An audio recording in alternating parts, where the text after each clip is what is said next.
the property market. What I was looking for, I was thinking of a balance between positive and negatively geared properties to ideally get the positively geared properties to pay for the negatively geared one. I figured I don't have much faith in super personally, so I figured that was a tax-effective way of investing in a property, one I don't even have to fund in some way. So I had a look, and positively geared properties, I picked up Property Investor magazine, and there was an advertisement for a number of properties yielding in excess of 10%. I thought, well, this was a good place to start. Let's just have a look at this. What's this town? Where is it? And the more I looked, I just couldn't quite believe the kind of numbers that I was seeing. It just didn't seem to make any sense that I hadn't heard of this before. Right. And you almost, if it was true, why wouldn't anyone invest there? It's you'd have to be mad not to. Can it be real? Sure. That was how I was. What?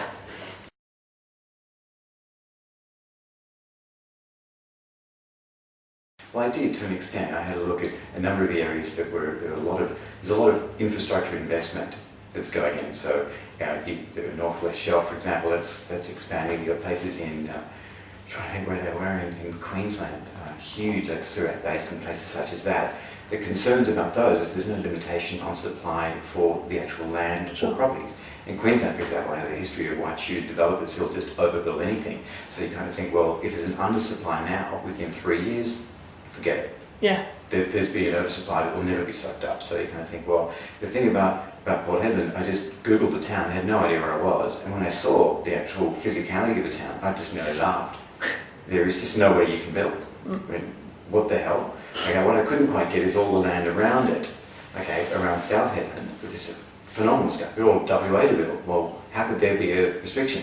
Well, when I went up there and spoke to a number of individuals, from the town council, town planners, planning experts, developers, the agents, property owners, even people who live there, all I found were reasons why it's more difficult to provide housing in the Pilbara, number one, and number two in Port Hedland specifically. So like building property on the moon, the only thing you don't have to import is oxygen.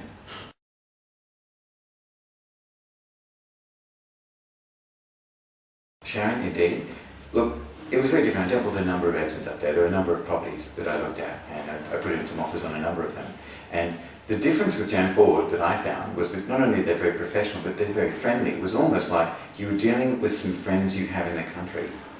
The others would be described as just straight professional, or even slightly sleazy. That's what I put that. But Jan Forward always came out as being honest, straightforward, exactly what you see is what you get.